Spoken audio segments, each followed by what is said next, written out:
እንደው ካልገጠምኩ ቢና ማለት የለብንም ተገቢ አይደለም ስለማይጠቅመን እና ዕቅበተ እምነት ማን ነው መስራት ያለበት? ማን ነው ሁሉም ሰው አስተማሪ መሆን አለበት? ሁሉም ሰው መካሪ መሆን አለበት እንዴ? ዘማሪያም የሚከብደው ርዕስ የለም እንዴ? ሁሉን የቤተክርስቲያን ትምህርት ነው ጠንቅቄ አውቃለሁ። እኔ እንከን አልባ ነኝ። እኔ ጋር የእውቀት ጋፕ የለም። ይህንን በደመክተን ማስተዋል አለብን። እኔ ከስድቦቹ የበለጠ እዚህ ላይ እንደው የሚያሳስበኝ ለእኔ ስድቦቹ ነገ ያልፋሉ። ነገ እኮ ዛሬ በቃ ኬኩን ስሜታዊ ሆኜ አሁን ብትሰድበው ቆይቼ ሶሪ እሺ በቃ ኬኩ በቃ ስሜታዊ ሆኜ ነው ያልፋል እኮ እዚህ ጋር ያ የዘራሁት ኑፋቄ ግን እንዴት ያልፋል? አንድ ምሳሌ ልስጣችሁ። ብዙዎቹ አሁን ምሳሌ ከተሐድሶ ሰዎች የተመለሱ ነው ያሉት አይደል? ታውቃላችሁ? ከተሐድሶ የተመለሱ ያሉ ሰዎች ዋናዎቹ ማለት ነው። እነሱ መጀመሪያ እዛ እያሉ የበከሏቸው ከሰንበት ያወጧቸው ከቤተክርስቲያን ያወጧቸው የሰንበት ተማሪ ዘማሪን ያወጧቸው ተመልሰዋል? አብረው አልተመለሱ። አይታል ግለሰቡ ተመልሰዋል። እሱ ያጠፋቸው ግን አልተመለሱ። አይታል ኑፋቄ ያደገኘነቱ። ሰውየው ተመለሰ፣ እግዚአብሔር ይመስገን፣ ተጠመቀ ምናምን የቄደር ጥምቀት እልላልን ተመለሰ፣ እግዚአብሔር ይመስገን።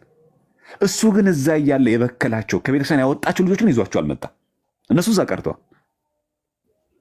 አይቹ ኑፋቄ ምን ያክል ከባድ እንደሆነ። ነገ እኮ አሰግድ ሰው ነው ይሄ ሁሉ እየዘራ ቃል አዋዲ እያለ ስንት ሰው እኮ እየበከለ ነው። ነገ እኮ ሰው ነው በረፍት አረፍተ ዘመን ይገተዋል፣ ይሞታል። እሱ የበከላቸው ግን ምንፍቅና መቼ ነው የሚሆነው የሚቆመው? አሪዮስ እኮ ዛሬ በሕይወተ ሥጋ የለም። የአሪዮስ ምንፍቅና ግን ዛሬም አለ። ንስጥሮስ በሕይወተ ሥጋ ዛሬ የለም ምድር ላይ። የንስጥሮስ ክደት ግን ዛሬም አለ። አይታችኋል። ግለሰቡ ካረፈ በኋላ ጋር ኑፋቄ አይቆምም። ተረታችሁኝ ከሆነ ማለት ስለዚህ በጣም ማጠናከር ያለብን የትኛው ጋር ነው? ትምህርቱ ላይ በቃ እየተዛባ ነው ትምህርት እያስተማርክ ያለው አንተ ገና ነህ። እንደዚህ አይነት ትምህርት አታስተምር፣ ገና ነህ፣ ብዙ ነገር ይቀርሃል ማለት አለባችሁ። ከመቼ ጀምረን? ከወዲሁ ካሁኑ ጀምራችሁ አቁም፣ እንደዚህ አይነት ነገር እንዳትናገር ማለት አለባችሁ ካሁኑ። እሱ ነው የሚያሳስብ። በተረፈ ገስት ላይ ገብቶ ይስደብህ፣ ኮመንት ላይ የሚሳደብ በቃ ህዝቡን እየበከለብና ማይገባ ነገር የሚናገር ከሆነ ሰው ከሚሰነካከል እሱም ደግሞ አንተን እየሰደበ ሀያት ውስጥ ከሚገባ ብሎክ ታደርገዋለህ። በቃ አለቀ። ስድብም አያስፈልግም፣ ላይ መግባትም አይጠበቅብም፣ ክፉ ቃልም ከአፍ መናገር የለብህም። በዚህ መንገድ ብታርጉ እንደውም በጣም ማውራት ያለብን እውነት እነገሌ ነገሊት እናንተ እነዘ ማርያም ጭምር የምትሰጡት ትምህርት የቤተክርስቲያን ትምህርት እርግጠኛ ናችሁ ወይ? እንደዚህ መጠየቅ አለብን። ቤተክርስቲያናችን የምትለውን የኢትዮጵያ ኦርቶዶክስ ቤተክርስቲያን የምታምነውን ነው እያላችሁ ያላችሁት ወይስ ከቤተክርስቲያን የራስን እና የደረስክበትን የንባብን እውቀት ነው እየነገርከን ያለው መባል አለበት። ሰውስ ዝም ብሎ ላይቭ ላይ ገብቶ በቤተክርስቲያን ላይ ዕቅበተ እምነት ዝም ብሎ በሆነ ርዕስ ማንሳት አለበት? የሚከብዱ ርዕሶች የሉም? በመምህራን መገለጽ ያለባቸው ርዕሶች የሉ? እኔ አሁን ተነስቼ ድጓ ብተነትን ራሱ አያስቅም? የድጓ ሊቃውንት እኮ አሉ። እኔ መጋቢ ብሉይ አሁን ብዬ ስተነትን ራሱ አያስቅም? የብሉያት እኮ መምህር እኮ አለ፣ መጋቢ ብሉይ የሚባል መጋቢ አዲስ እኮ የሚባል አለ የሐዲሳት። ስለዚህ እንዳው ያላቦካነውን ሊጥ ባንጋግረው፣ በቃ ያልነካነውን ነገር ደርሰንበት የማናውቀውን ነገር ደርሰን አዋቂ ባንሆን፣ ሁሉም ሰው መምህር ባይሆን ጥንቃቄ ብናደርግ። በቃ ርዕሰ እኔ አትናገሩ እያልኩ አይደለም፣ ስለ ኦርቶዶክስ አትመስክሩ አይደለም ምለው፣ ግን ሁሉ ርዕሰ ጉዳይ ግን አይነካም። ሁሉ ርዕሰ ጉዳይ ሚዲያ ላይ አይወጣም። ጥንቃቄ ይፈልጋል፣ ማስተዋል ይፈልጋል።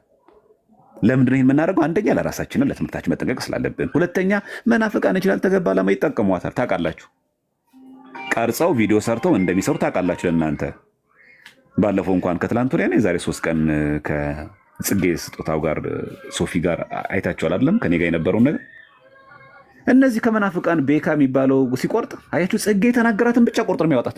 ጽጌ ገዝቱን ትቶ መውጣቱን አይለቅም። ለምን? ክህደት እንዲታወቅ አይፈለግማ።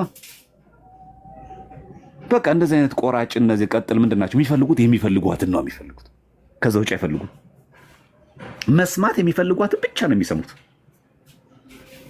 ከዛ ገስት ላይ እንግዲህ ታውቃላችሁ ጥሎ ነው የወጣው አይደል? ጽጌ ስጦታ ወጣ የነበረ እንዲህ ቤት እያንዳንዷ በማስረጃ ቪዲዮ ክፈት ይተዋል የተማሩ እችን ሙሉ አይለቀዋትም እነ ቤካ። ለምን? ፕሮቴስታንቱ አውቆ ወደ እምነት እንዲመጣ አይፈለግማ። የሚፈለገው ምንድን ነው? እነሱ ሊያግዛቸው የሚችለውን ነገር ብቻ እየቆረጠ መቀጠል። ውሸት ነው። ምንፍቅና በራሱ ውሸት ነው። ሙሉ ማቅረብ አይወድም። እውነት እንዲታወቅ አይፈልግም። ይህ በቃ የተለመደ ነው። በቃ ይህን ሁሉ እንግዲህ እንደዚህ አይነት ሰዎች ባሉበት እኛ ገብተን ስንሰዳደብ አስበው ኬኩ። ይህን ነው ማሰብ ያለብን። አንተ የተናገርካቸው መልካም ነገሮች አይቀርቡም። አንተ የተሳደብካት ስድብ ነው የምትቆረጠው። ለማን ሲሳይ ሆነ? ለነዛ ሰዎች። ስለዚህ አንደጋግሞ በዚህ ርዕስ አሁን ለኪኮ ብቻ ለምናገር ለማናችንም ላይቭ ላይ ገብተን ማንንም ሰው ግለሰባዊ በሆነ መንገድ አንሳደብ፣ አንናገር። በጣም የገደደን የቤተክርስቲያን ጉዳይ ከሆነ የቤተክርስቲያን ትምህርቱ ላይ ብቻ አተኩራችሁ ምላሽ መስጠትን ልመዱ። ሌላውን ተውልት። ለዛ ሰው ከቻላችሁ በግል ንገሩት፣ በኢንቦክስ ከሰማችሁ ሰየው፣ ካልጠቀመ ካላዳመጣችሁ በኔጌት የሚረዳችሁ ከሆነ እግዚአብሔር ይስጥልን ደህና ሁን ብሎ ማሰናበት። በጣም ሊያሳስበን የሚገባው አይነኬ የሆኑ ሁሉንም የቤተክርስቲያን ትምህርት እኔ ያውቃለሁ በማለት ምንፈተፍተውን ነገር ማቆም አለብን። እግዚአብሔር ያክብርልኝ። እሺ ቃሪው ታሰባልን መምህር ጥያቄ እነ ኢዮብ እነ ሻንጣ እነ ፋሲል ጥያቄ አጠራጠር አድርጉና መጠየቅ የምትፈልጉን ነገር ካለ ለእናንተ እድሉን እንስጣችሁ። ኢዮባ ታላቃችን ቀጥል። ወይ ኬኩ እንደምን አደራችሁ? መምህር ቃለ ሕይወት ያሰማልን፣ ቃለ ሕይወት ያሰማልን፣ በዕድሜ በጸጋ ይጠብቅልን። እንዲህ ቃሉን አመሳጥሮ የሚያስተምሩ መምህራን ወንድሞቻችንን አያሳጣን መድኃኔዓለም እድሜ ይርዘም ነው የምለው። በዚህ አጋጣሚ ከመሀል ላይ የተናገሯትና ምናልባትም የብዙዎች ጥያቄ ናት ልትሆን ትችላለች ብዬ ያሰብኳትን ከጀመሯት ላይ ቀር እንዲያው ነግረውን ቢያልፉ አማናዊ ስጋና ደም ተዘጋጅቶ የሚቆርብ ምዕመን ባይገኝ ምን ይደረጋል የሚለውን ብዙዎች ጥያቄ ሊሆን ስለሚችል ኮሜንት ላይም ስላነበብኩት እንዲያው ባኮትን ምን ሊደረግ እንደሚችል ማና ብዙ ሰዎች ስለምነው በዚህቹ ነካ አድርገውልን ቢሄዱ። አልሰማሁም ኢዮባ፣ በጣም ይቅርታ። ቅድም ሲያስተምሩን የገጠመኝ ብሎ ሲነግሩን አማናዊ ስጋና ደም ተዘጋጅቶ የሚቆርብ ምዕመን ባይኖር የቀረው ምን ይደረጋል የሚለውን የብዙዎች ጥያቄ ሊሆን ስለሚችል ብዬ ስላሰብኩ ነው እንዴ። ካህናት ይቀበሉታል። ስጋ ወደሙ አማናዊ የሆነ ስጋ ወደሙ የሚቆርቡ ቀራቢያን ካሉ ይቆርባሉ። ከነሱ የቀረውን እነሱ ቀዳሲያን ይቀበሉታል። እነሱ ራሳቸው ካህናት ዲያቆናት ይቀበሉታል። መምህር አመሰግናለሁ።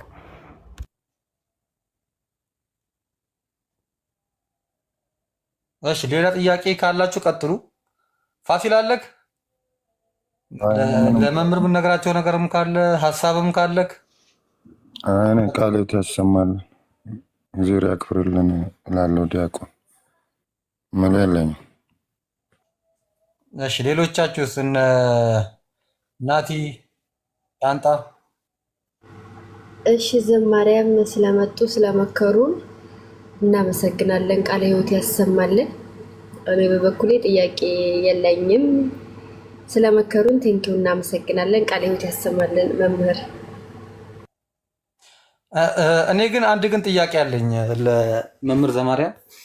በዚህ አጋጣሚ ሶስት ዓመት እንኳን እንደው ባይባል እንኳን አሁን ከሌላ ቤተ እምነት የሚመጡ ልጆች አሉ። እንደው እኔን ሳይጨምር ሁሉም ዕቅበተ እምነት ላይ እየሰሩ ይገኛሉ እና እኔ አልሰራም። እርግጥ ያው አንተም ስለምታውቅ ያው እውቀቱም የለኝም፣ ያንን ያክል ለዕቅበተ እምነት የሚሆን እውቀቱ የለኝም ኦፍኮርስ። እና በተለይ ደግሞ አሁን አንዳንዶች ደግሞ ጭራሽ እንደውም አጥማቂያንንም የሚደግፉም አሉ። ከኛው ቤት በቅርቡ የመጡ የአጥማቂ ተከታይም ሆነው በዚህ በኩል የአጥማቂ ተከታይ ሆነው በጣም ቤተክርስቲያናችን ላይ ሄዴግ ሆነዋል። በአንድ በኩል ደግሞ ራሳቸውን ክርስቲያን አድርገው ማለት የኛ ቤት ሰዎች አድርገው በጣም በሚዘገንን መልኩ ከጴንጤ ጋርም ሲከራከሩም የምናያቸው አሉ። ኦኬ። እና እስኪ እነዚህ ምን ትላቸዋለህ ዘማሪያም? አሁን በተለይ ደግሞ እውነት ለመናገር አሁን በቀደም በራሱ ከኔ ጋር ያጣላው ወንድማችን ደምረው ይሄ ነው ነገረ ማርያም ላይ ከማን ነው ከቀለሜ ጋር ዲቤት ላርግ በማለቱ ነው። ያው አንተም ብዙ ነገር ብለኸኛል የዛኔ ተው ያልከኝም አንተ ነህ። ትቼዋለሁኝ። ግን እንደው እንደዚህ አይነት ነገሮች እንደው ዘማሪያም ይቻላል? እንደው በቃ እንደሚቻል ከሆነ እኔ ለምን እከለከላለሁ ታዲያ? በቃ እኔም እኮ እንደው እግዚአብሔር እንደው በሚያውቀው ከደምሮ ያነሰ እውቀት እኮ የለኝም እኮ እንደው ልከራከር ብል ማለት ነው። አዎ ምን አለ ግን መሰለህ አሁን ምን መሰለህ አሁን ሲጀመር ከመናፍቃን ጋር ዲቤት ተመካሪ ሆኖ አይደለም ለማናችንም ማለት ነው።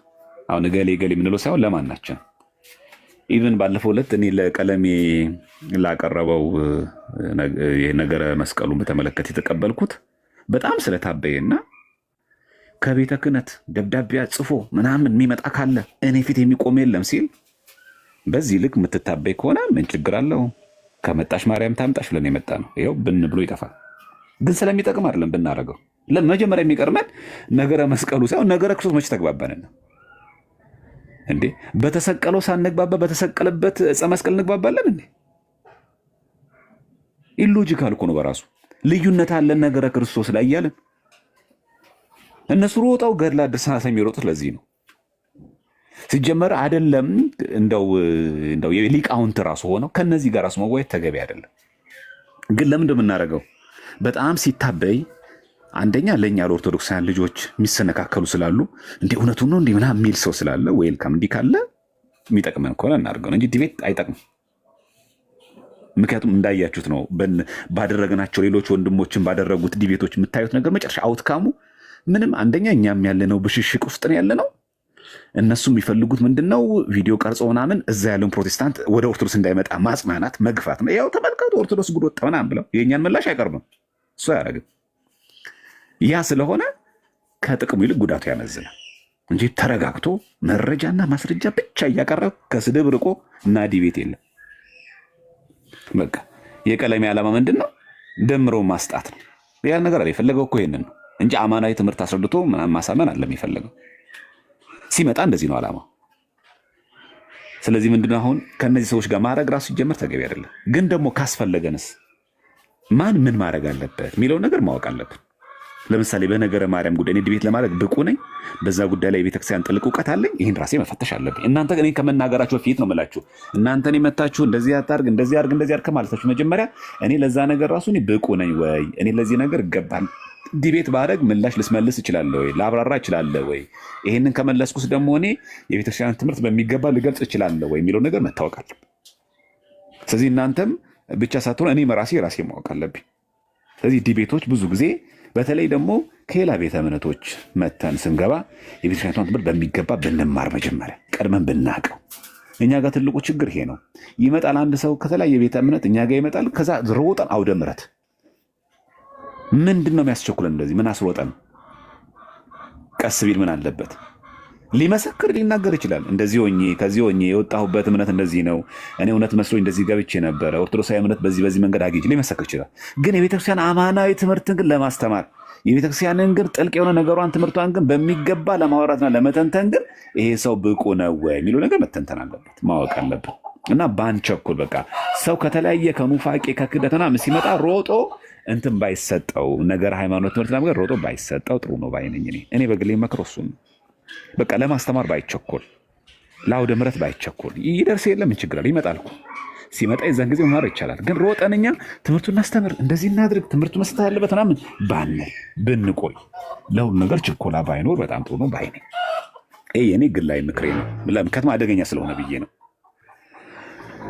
አንዳንድ ጊዜ ታውቃላችሁ አይደለ? በስሜት የምንናገራቸው ነገሮች ሆት ሆነን በዲቤት ላይ ምናምን የምንጥላቸው ነገሮች በኋላ እነዛ ሰዎች ግብአት እንዳይሆን እንደዛ ባንሰጥ እና መጀመሪያ መማር ቢቀድም በቃ የቤተክርስቲያንን ትምህርት የገባንን ነገር የምንችላትን ያክል ገብተን ልንመሰክር እንችላለን። ግን እንደዚህ ተገብቶ በዲቤት መልክ ግን ኦርቶዶክስ ተዋሕዶ ቤተክርስቲያንን ትክክል ነው ብለን እያሰብን በእሷ ትምህርቷን በደንብ ጠንቅቀን ሳናውቀው ግን ዲቤት ማድረጉ ተገቢ ነው ብዬ አላስብም።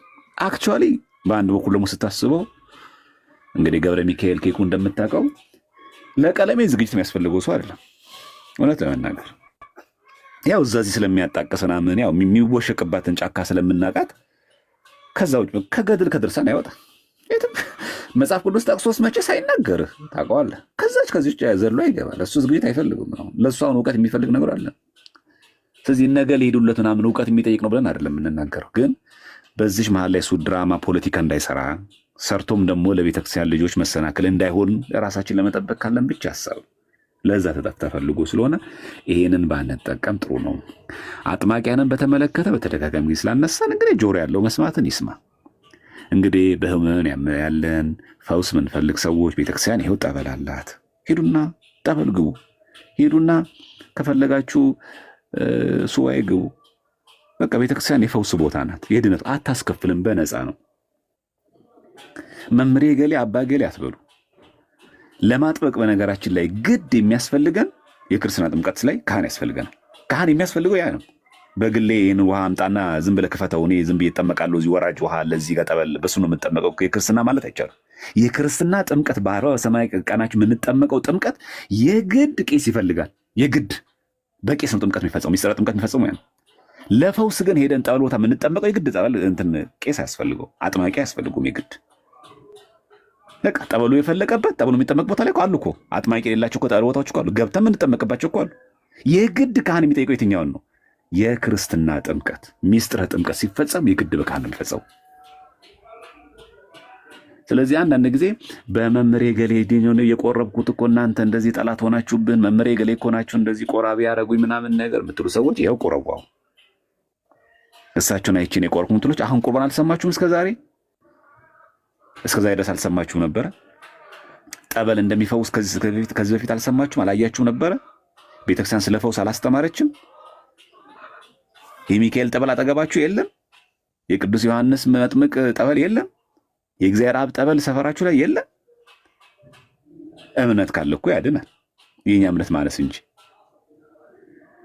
ስለዚህ የአጥማቂያን ጋጋታ የምታውቁት በደዌ ያለ አሁን አክቹዋሊ ሽቀላም ስለሆነ ገንዘብም ስለሆነ ይጫወቱበታል። ይሄ በተለያየ በሽታ ተለያየ ስቃይ ያለ ሰው ትጫወትበታል። በቃ እንግዲህ ለቤተክርስቲያን ገቢ ነው እየተባለም እነሱም ይሰበስባሉ፣ ይቀፍሉታል። ይህን ህዝብ አገኙት። የዋሁን ህዝብ ተአምር ናፋቂ፣ ግለሰብ ናፋቂ፣ መምህር ግለሰብ ተከታይ የሆነን ሰው አገኙት። በስስብልቱ ይጫወቱበታል እንደሌለባቸው።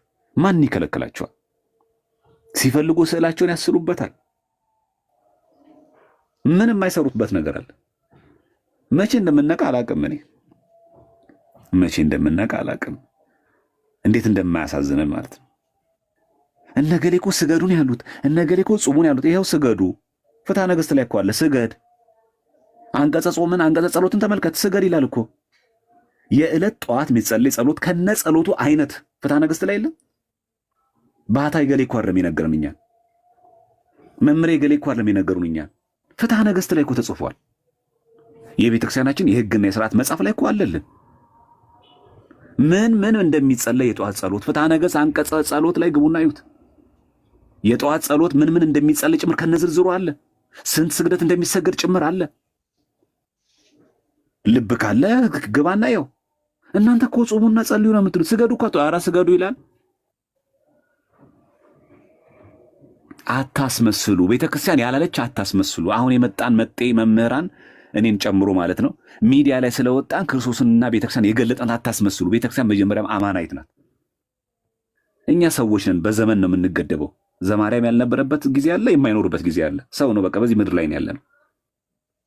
እኛ መተን ያስተዋወቅናት አናገራት። መምሬ ገሌ መጥቶ ቤተክርስቲያናችን በጣም አድቨርታይዝ ያደርጋል። አታስመስሉት። የተጻፈ ያለቀለት ትምህርት ነው። ማንም ከዛ ላይ ፈነግጥ አይችልም።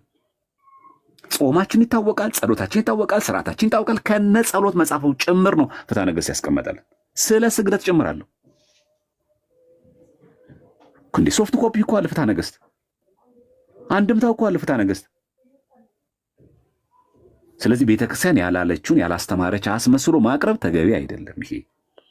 ስለዚህ ከሐሰተኛ አጥማቂያን ተለዩ። አጥማቂያን የሉም እያልን አይደለም። ሐሰተኛ አጥማቂያን ከፊት ለፊቱ ላይ ሐሰተኛ የሚላል እንጂ በየጠበል ስፍራ የሚያጠምቁን ካህናት በሙሉ ሐሰተኛ ናቸው አላልንም። አሉ አማናውያን አባቶቻችን። ግን ራሳችሁን ከሐሰተኛ መምህራን፣ ከሁሉ መምህራን አይደለም፣ ሐሰተኛ ከሆኑ ከሐሰተኛ አጥማቂያን፣ ቤተክርስቲያንን ከማይወክሉ፣ ገንዘብን ከሚያደልቡ፣ ሽርክና ሰርተው ከደብሩ ጋር ሌላ ገንዘብ ከሚቀፍሉ ሰዎች ራሳችሁን ጠብቁ። ህመም አለባችሁ? አዎ። በጣም ብዙ ፈውስ እንፈልጋለን? አዎ። በተለያየ ሱስ ተዘፍቄን ያለው? አዎ። ግን እኮ አለልህ ጠበል። ሲሱባኤ ግባበት። እስቲ ከንስሐ አባት ጋር ተመካከር። እዛ ጋር ሄደህ ለምን አጥማቂ ጋር ትሄዳለህ? የንስሐ አባት አጠገብ አለ አይደል? ቅስና ይለያያል እንዴ? ክህነቱ ይለያያል እንዴ? ስልጣኑ የዚህኛው ቄስ ስልጣንና የዛኛው ቄስ ስልጣን ይለያያል እንዴ? ቄስ እስከሆነ ድረስ እዚህ እዛ ጋር ለምን ትሄዳለህ አንተ? ርቀህ አጠገብ የንስሐ አባት አለልህ አይደል? ለምንድን ነው እኮ በአጠገብህ በምታስቀድስበት ደብር የንስሐ አባት ያዝ የምትባለው? በአጠገብህ የሚሆንበት መሰረታዊ ምክንያት በየጊዜው በቅርበት እንድታገኛቸው፣ በምክረ ካህን በፈቃደ ካህን እንድትጓዝ። ስለዚህ የራሳችሁ መምህር አታበጁ። አሁን ትልቁ ችግር እሱ ነው። የራሳችን መምህር አለን፣ የራሳችን ደጋፊ አለን፣ የራሳችን የምንወደው ሰው አለን። እኛ በቀን በቲፎዞ የምንንቀሳቀስ የእግዚአብሔር ቃል እንኳን ስንሰማ መርጠን ነው ምን መርጠው። ከቤተክርስቲያን ትምህርት እንኳን አንጻር ግለሰብ ነው ምን መርጠው። እኔ ይቅርታ አድርጉልኝ የመምህር ዘማኔ ትምህርት ነው የሚመችኝ። ይሄውን የኔ ወዳጅ ነው።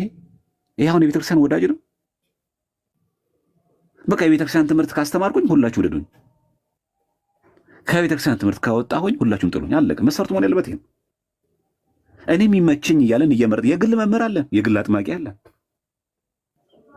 ታዲያ እንዴት ነው ቤተክርስቲያን የምናሻግራት? መጀመሪያ ራሱ መች ተሻገረ? አስተሳሰባችን መች ተስተካከለ? ስለዚህ እኔ የምደግፈው ግለሰብ የለኝም።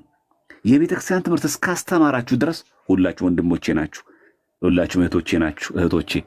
ከዚህ ነገር ከወጣችሁ የኔ አይደላችሁ። መስፈርታችሁ ማለት ቤተ ክርስቲያን ብቻ። ከጎሳ ይርቃል፣ ከማድነቅ ይርቃል፣ ከቲፎዝነት ይርቃል፣ ከፎሎወርም ከመሆን ይርቃል።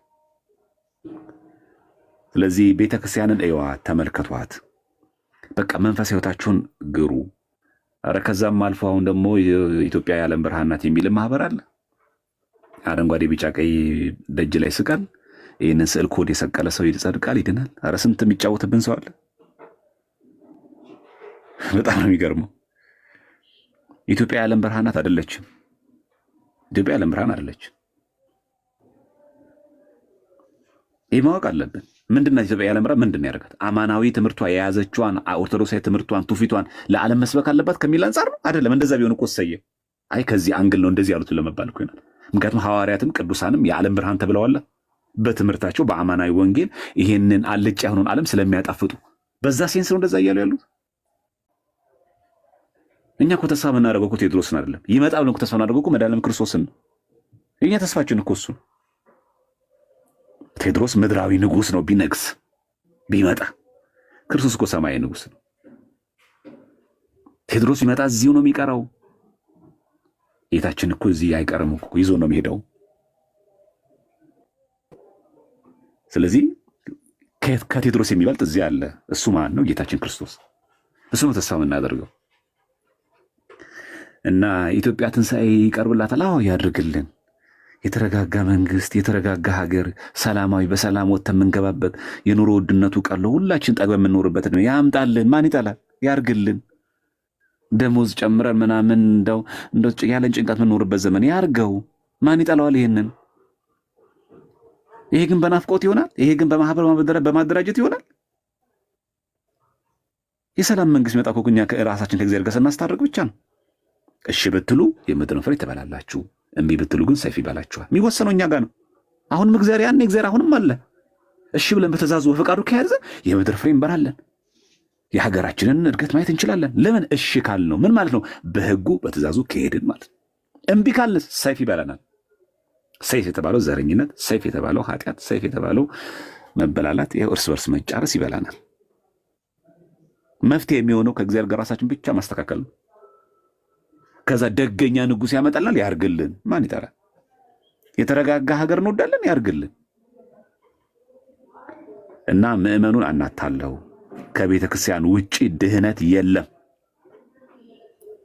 ኢትዮጵያ የዓለም ብርሃን በሚለው ይሄ ቴዎድሮስ ይመጣል በሚል ናፋቂ ማህበረሰብ ስለተሸጎጥክ እህተ ማርያም ጋር ሄደ ምናምን ነገር ስላከበርክ ማንም ጋርና መምሬ ገሌ ባህታዊ ገሌ ጋር ስለሄድክ አይደለም። የመዳን ብቸኛዋ መንገድ ቤተ ክርስቲያን ናት።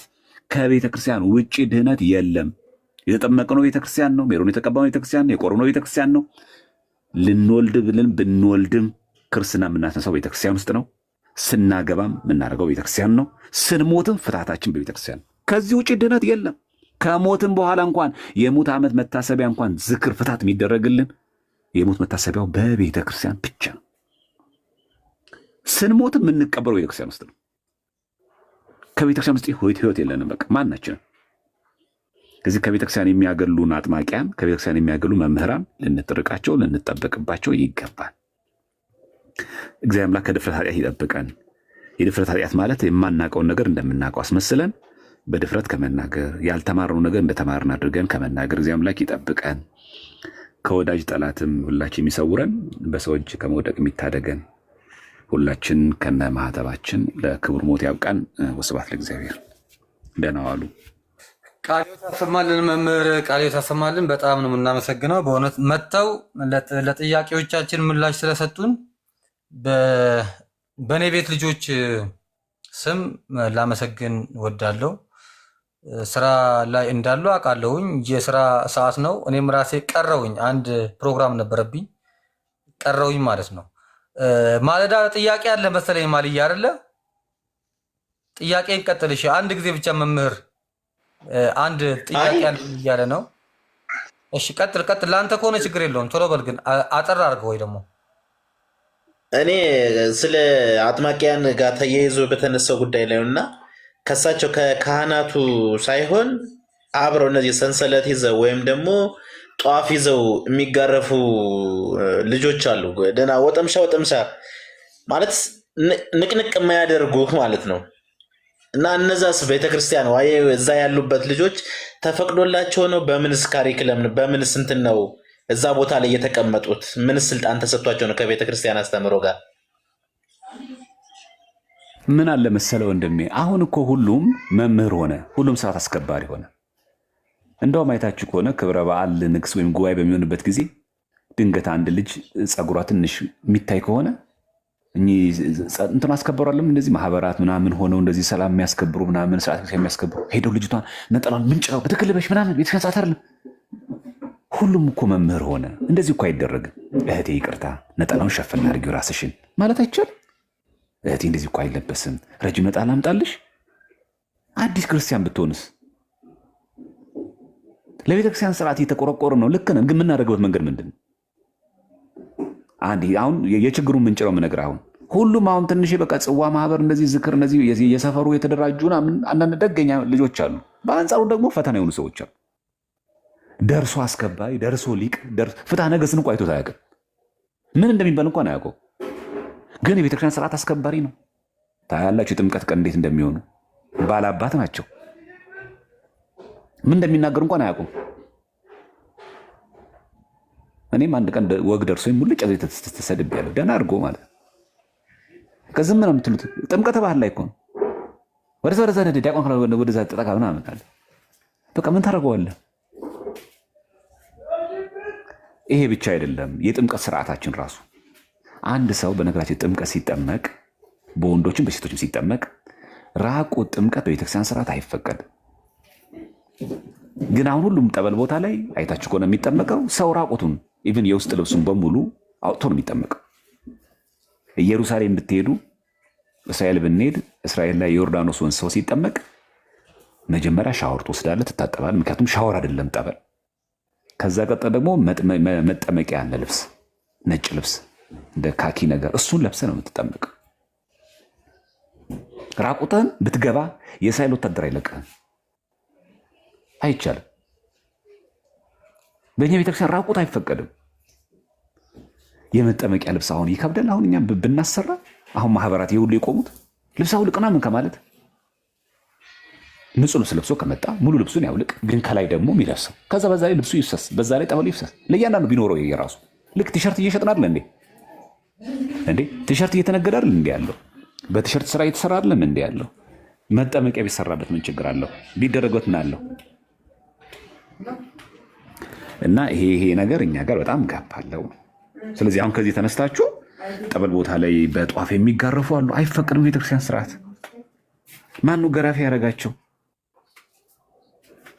አይታችሁ ከሆነም የጥምቀት ቀን እንደዚህ ጸበል ስንረጭ ትዝ ይላችኋል። የጥምቀተ ባህር ጊዜ እሺ፣ ካህናት ምናምን ካጠምቁ በኋላ ማን ነው ተነስቶ የሚያጠምቀን? ትዝ ይላችኋል። ካህኑን ደክሞት ምናምን ሲሄድ ማን ነው የሚያጠምቀው? ምን ብድግ ይልና ያጠምቃል። ማን አዘዘ? ሲጀመር ያ ጥምቀት የልጅነት ጥምቀት አይደለም። ጥምቀት አትደገምም። ከበረከቱ ለመሳተፍ ነው ከጥምቀቱ። ግን ተነስቶ ማንም ይሄ ያለን ይሄ አንጸባራቂ ልብስ የለበሱ ልጆች ብድግ ላይ ያጠምቃሉ።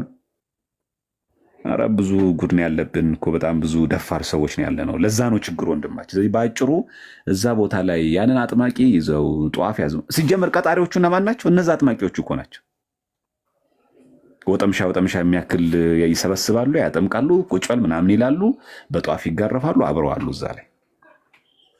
እነሱ በጣም እየተቆረቆሩ ነው የሚሆነው። ግን እንደዚህ አይደረግም። የቤተክርስቲያን ስርዓትም አይደለም። ይሄን ማድረግ የሚችል ስልጣን ያለው የማጥመቅ ሲጀምር፣ በነገራችን ላይ አጋንንትን ማውጣት ራሱ ጸጋ ነው። ዝም ብሎ አንድ ሰው ብድግ ብሎ አያደርገው። ግን አጋንንትን አንድ ሰው ያወጣል ማለት ቅዱስ ነው ማለት ግን አይደለም። ልክ እንደ አንድ ጸጋ ነው። ለምሳሌ እኔ ሰባኪ ነኝ ማለት ነው ቅዱስ ነኝ ማለት ነው? ዘማሪያን ይኖራሉ፣ ጥሩ ዘማሪ ይኖራል። ዘማሪ ነው ማለት ቅዱስ ነው ማለት ነው አይደለም። ግን አንድ ጸጋ ነው። መዘመር አንድ ጸጋ ነው። መቀደስ አንድ ጸጋ ነው። የቀደሰ ሁሉ ቀዳሽ ግን ቅዱስ ነው አይደለም። ስለዚህ አጋንንትን ማውጣት አንድ ጸጋ ነው። አጋንንትን የሚያወጡ አባቶች በሙሉ ግን ቅዱሳን አይደሉም። ይሄ በጣም መገንዘብ አለብን። እኛ ጋር አሁን ትልቁ ችግር አንድ ሰው አጋንንት የሚያወጣ ከሆነ ያውን በተሳሳተ መንገድ እሱ ቅዱስ ነው አድርገን እናስብ። ኧረ ጭራሽ የተነቢያል አባቴ ምን ይታየውታል ይላል። ባህታዊ ገብረ መስቀል እንኳ ያጠፋው ህዝባችን ነው። በነገራችን ላይ ባህታዊ ገብረ መስቀል እንዴት አይነት ጎበዝ መምህር መሰሏችሁ ድሮ። ግን ሰውን ይላል እውነት ስብከቱት በጣም ነው የሚገርመው። ግን እኮ አባቴ እኮ ይታየውታል እኮ እርሱ ይንገሩኛል። ከዛ ሰውየው ሳያውቁት ገቡበታ። አንቺ እንደዚህ ትሆኛለሽ አንቺ ማለት ጀመሯ። የሚያጠፋው ማነው? ህዝቡ ነው እንጂ አዲስ አበባ ላይ እኮ እንደ ባህታዊ ገብረ መስቀል መምህር ነበር እንዴ? ምመን ግን ያጠፋሃል። አጉል ውዳሴ ይሰጣል፣ አጉል ያሞግሳል። እርሱ እኮ ይታዩታል፣ በህልሜ አይቼዋለሁ ይላል። ሰው አይደለም?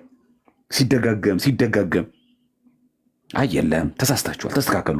ይሄ የለብንም ታውቃላችሁ። እኛ ጋር እኔ አሁን ተነስቶ ሰባኪ ወንጌል ተብሎ አንድ ሰው በእውነት ወንድማችን ዘማርያም መጋቢ ሐዲስ ሲባል ተነስቼ የለም እኔ መጋቢ ሐዲስ አይደለሁ ማለት አለብኝ። ግን እኛ ሀገር እንደዛ ይባላል። መጋቢ ብሎ ታሸክመኛለህ፣ ላእከ ወንጌል ትለኛለህ። አሁን ስም እየሰማችሁ ነው። ጉድ ስም ትሰማላችሁ። ፍሬንዱን እንጂ ምን ችግር አለው? ይሰጥሃል። ከላይ እስከታች እኮ ነው። አጥማቂያን ጋር ብቻ መስሏችሁ ከላይ እስከታች። ይህን ደግሞ እንዳታነሳው ደግሞ የሚከብድ አይ በቃ ቀንተህ ነው የምትባለው። እንደዛ ነው እንጂ ይገባዋል አይገባውም የለም። ድሮ መጋቢ ሐዲስ እንዲህ በቀላሉ ይገኝ ነበር? ድሮ መጋቢ ብሎ እንደዚህ በቀላሉ ይገኝ ነበር? ስንት ነበር ዋጋ የሚያስከፍለው? ስንት የተማረ ነበር የሚባለው? ሊቀጠበብት ቀላል ነገር ነው? መጋቢ ስርዓት እኮ የሚባለው አንድ ሰው የፍትሐ ነገሥትን ከነትርጓሚ እኮ እንክት አድርጎ የበላው እኮ ስርዓት የለውም፣ ግን መጋቢ ስርዓት ነው። አሁን ጠይቂ መጠይቀኝ ለምን ለመፈተን ነው አይደለ? በአጭሩ አይቻልም ነው መልሱ። ይሄ ድረስ በጣም ስለሚያነካካ ይብቃኝ፣ እንዳይቀየም ወዳጆች። አመሰግናለን። እግዚአብሔር ይስጥልኝ። አይ ግን እዚህ ጋር አንድ እንትን ማስተካከያ፣ አሁን ጸጋ ሲባል አንዳንዶቹ አሉ ማለት እነዚህ ሐሰተኛ አጥማቂያን ሚስ ሪፕሬዘንት ተደርጎ ነገ እንዲም አለ በጸጋ ነው እኛ የምናጠምቀው የሚሉ አሉ። እና በጸጋ የሚሰጣቸው ምን አይነት ሰዎች ናቸው? በቤተ ክርስቲያን ፍሬም ውስጥ መመላለስ አለባቸው። ቤተ ክርስቲያንም በቀኖና ዶግማና ትውፊት አልፈው እሱን ሩል ጠብቀው መሆን አለበት። አሁን ሲያወሩ ካየን አንዳንድ የአጥማቂያን ደጋፊ ጸጋ ይሰጣል ፈጣሪና ጸጋ ሰጥቷቸው ነው የሚያጠምቁን ይላሉ። ይህንን ማስተክ ማለት ጸጋ ፋሲል እግዚአብሔር ይስጥህ። ይሄ ጸጋ የሚለው ቃል አሁን በነገራችን ላይ እያጠመቁ ያሉትን አካላት አይደለም ሜንሽን እያደረኩ ያለሁት። በቆሮንቶስ አንድምታ ትርጓሜ ላይ ሁለተኛ ቆሮንቶስ አንድምታ ላይ ሚልኪ ቁልዝማዊ የተባለ አንድ የበቃ አባት ነበር እና ምን ብሎ ሱባኤ ገብቶ ነበረ በቤቱ በገዳሙ ከዚህ በአቴ አልወጣም አለ እና የአጋንንትን የማውጣት ጸጋ አለ። ይሄ ጸጋ የሚባለው እንደዚህ አይነት ጸጋ ነው። ስሙ ሚልኪ ቁልዝማዊ ይባላል። ቁልዝማዊ ለምትባል ልክ አሁን ኤልያስ ቴስቢያዊ እንደምንለው ማለት ነው፣ ኢይዝራኤላዊ ናቡቴን እንደምንለው አይነት ዜግነቱ እንደሚጠራው ልክ እንደዛ ሁሉ ኢትዮጵያዊ አበሜሌክ እንደምንለው ይሄ ሚልኪ ቁልዝማዊ የተባለ አባት ነው። የበቃ አባት ነው። ከገዳሜ ምንም ነገር ቢፈጠር አልወጣም ማለት። ታዲያ ግን የዛ ሰዓት እሱ የሚኖርበት ገዳም ሀገር ላይ የሚኖረው ሹም ንጉስ ማለት ነው፣ ያ ባለስልጣን ልጁ ታመመች፣ ጠበል ወሰዷት። ጠበል ላይ ምን ብሎ ይጮሃል? አጋንንቱን እኔን የሚያወጣኝ ሚልኪ ቁልዝማዊ ነው ብሎ ይናገራል። የዚህ ሰዓት ንጉስ ማን ነው ሚልኪ ሲባል አይ በዚህ ገዳም ላይ ያለ ባህታዊ ነው የበቃ አባት ነው አሉት። ንጉሱ በል ጥሩልኝ አለ። ንጉስ ልጅ ታማለች፣ ጸበልም ሶስዳት እየለፈለፈን ያለው ጥሩልኝ አለ። አቤተኛ ብንሆን ኖሮ እንዴት የምንወጣው እኛ? እግዚአብሔር እኮ እኔን ነው ስትገልጽልኝ። አሁን የእኛ ሀገር አጥማቂያን አሁን ይሄ ቢደርሳቸው የጠቅላይ ሚኒስትሩ ልጅ እንደዚህ ታማለች እና እርሱ አጥማቂ ተፈልጓል ቢባል አቤት ስንት ሲዲ እንደሚሸጥ። በቃ ቢዝነስ ነው። ምንም ሪያሊቲ ነው የምነግራችሁ። እንደሚደብራችሁ አውቃለሁ፣ ግን ሪያሊቲ እውነታዊ ነው። ስንት ነገር እንደምንሸቅልበት። እቺ ሚልኪ ቁልዝማዊ ሰማ ምን አለ? እምቢ ካለ ንጉሱ ነው። መቼም እኛማ ጥቅስ ነው የምንሰጠው። በወጣማ ይሻለኛል ነው እኛ ብንሆን ኖሮ። ለምን ለንጉሱም ሌላ ቤተ እምነት ስለሆነ የእኛን እምነት አይቶ እንደውም ወደ ኦርቶዶክስ እንዲመጣ ስናጠጋገው እኮ ነው ጥቅሱን። ስለተስላል እኮ በቃ አልወጣም ብለህ ተስላል፣ አለቀ። የበቃ ባህታዊ ነህ። አጋንንት እኮ እዛ ጋር እየጮህ ነው ያለው። ለካ የሴጣን ዓላማው ምንድን ነው? በጠበል መውጣቴ ካልቀረ ነው። አያችሁ የሴጣን ካልኩሌሽን። የሚልኪን ቁልዝማዊ ስለቱን አፍርሽንም ወጣው። አያችሁ የሴጣን ካልኩሌሽን እንዴት አድርጎ አስልቶ እንዳሰበ። ግን ቀና አይመስል። የሚልኪን ቁልዝማዊ ክብር የገለጸ አይመስልም። እኛ ብንሆን እንደዚህ አይነት ቦታዎች ለመጀመር ሪከርድ ነው የምናደርገው። ከዛ ታውቃላችሁ ፕሮፋይል ነው የምናደርገው። ከዛ ቀጥለን እኔ የፈለገ አባት አምጡ እሳቸውን የመሰለ ምንም የለንም ነው። እኛ ወደ ድጋፍ ነው የምንገባው። ነቀፌታችንም እንደምትስድቡ እንደተጠበቀው የበቃ ስላችሁ የበቃ ማለት እንደዚህ አይነት ማለት እንጂ ብድግ ብሎ ምናምን የተናገር ማለት አይደለም። እሺ የበቃ ስላችሁ የበቃ ማለት እንደዚህ አይነት የበቃ እንጂ ዝም ብሎ ተራ ይበቃ አይደለም። ማወራ ያለሁት መብቃት ማለት ይሄንን ነው። ጸጋ አለው ማለት ይሄ ነው። የጸጋ ማለት ይሄ ነው እንጂ አሁን ዝም ብሎ በመቋሚያና በጧፍ እንዲሁም ደግሞ በመቁጠር የሚደበድበው ነው አለም እያልኩ ያለሁት። ጸጋ ማለት እንደ ሚልኪ ቁልዝማዊ ደረሰው። እባክህን ከንጉሥ ተልከን የመጣ ነው። ልጁ ታማበታለች፣ ጠበል ወስደናታል። አሁን ምነግራችሁ ታሪክ 2 ቆሮንቶስ 1 ላይ ያለውን ምነግራችሁ። መልኩ ደረሰው። ምን ያርግ? ትቶ እንዳይወጣ ከገዳሚ አልወጣም ብሏል፣ ተስሏል። የሴጣን ተንኮሎን አውቋል። ሴጣን የፈለገው ምንድን ነው? ይሄንን ማድረግ ካልቀረ በአጋንንቱ መውጣት ካልቀረ የሚልኪ ቁልዝማዊ ስለቱን ላፍርስና ከእግዚአብሔር ጋር አጣልቼው ልውጣ። ሴጣን ማለት እንደዚህ ነው፣ አጥፍቶ መጥፋት ነው። የተቀደሰ ግን የሚመስል መልካም ነገር የተናገረ ግን የሚመስል ግን ተንኮል ያለበት። ይህን አሁን አጥማቂያን መለየት ያቃታቸው። አጎትህ ነው ያረገብህ፣ አክስትን ያረገብህ፣ ያርግ። ምን ያርግ? ከዚህ በኋላ ልትገለው ነው ሄደ። የሚፈለገው ዋናው ከአንተ ይውጣ ይላቀቅ። ምን አገባህ አንተ? አሁን ትልቁ ችግር ምንድነው ግን? አጎትን ያረገብህ አክስት ነው እኮ የሥራ ባልደረባህ ነው እንደዚህ ያረገው። አዎ ያረገው፣ ግን ምን ይደረጋው? የሚፈለገው አንተ ከዛ ነገር ላይ ውጣለህ። ሲለፈልፍ ሴጣን እንደ ትክክል ብሎ ጸበል ቦታ እኮ ሪከርድ የሚያደርጉ ሰዎች አሉ። ሴጣኑ ሲለፈልፍ አይተው ብለው ሴጣኑን ትክክል ያወራል ብላችሁ ሪከርድ የምታደርጉት መቼ ነው የገባኸው? እሺ ከዛ ቀጥሎስ ምንድን ነው ያረካት? ከሴጣን ጋር ቃለ መጠይቅ ምንድን ነው?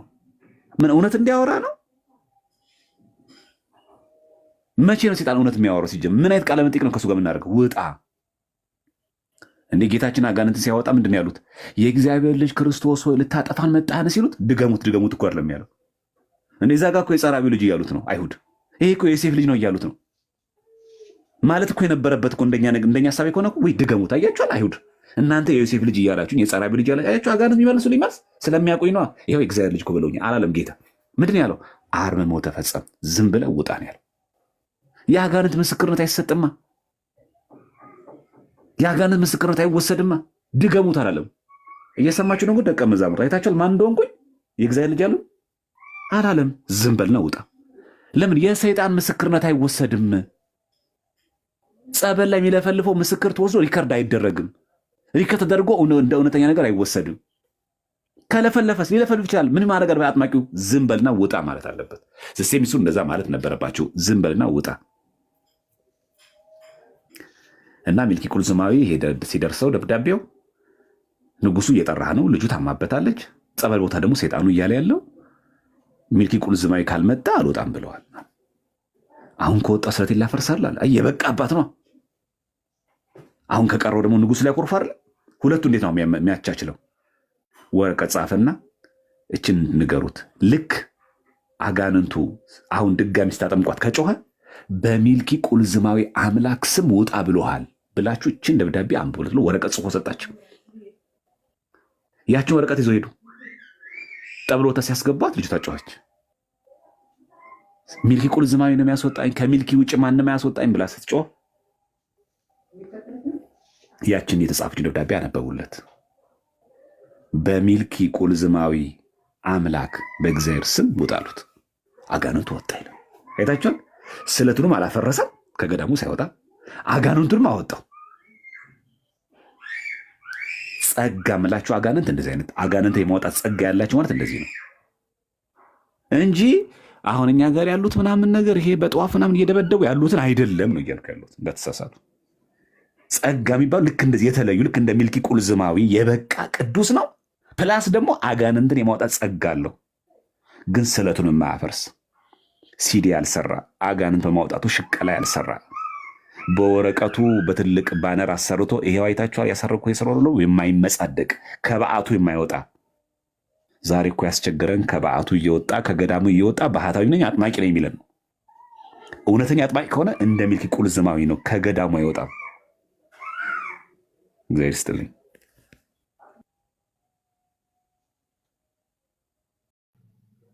ተመለሰልህ ፋሲል። እሺ እዮብ ይቀጥል። እሺ መምህር፣ በዚህ አጋጣሚ እኔ ሁልጊዜ ግራ የሚገባኝን ጥያቄ ላቅርብልዎት።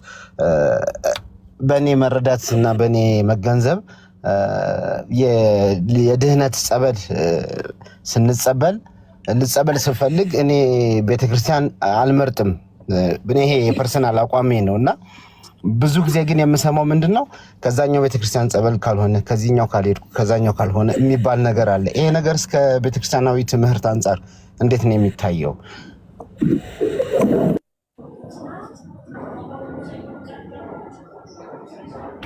በጣም ስራ ቦታ ተፈለግኩኝ፣ ይቅርታ ይደረግልኝ ባካችሁ። እሺ ግባ በቃ። እሺ ተማሪ